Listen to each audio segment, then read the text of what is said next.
Nakakita ka ani na property? This is not my property, pero tudluan ti ka one of the investment strategy na pwede nimong himuon as your first rental property. Gitawag nila og house hacking. Unsa man ang house hacking?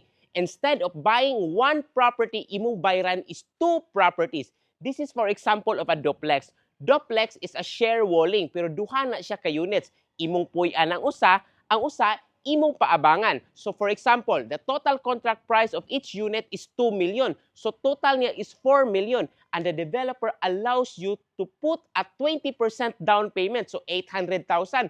Pabayran na niya diha nimo og 36 months. So mag-monthly equity ka og 11,000.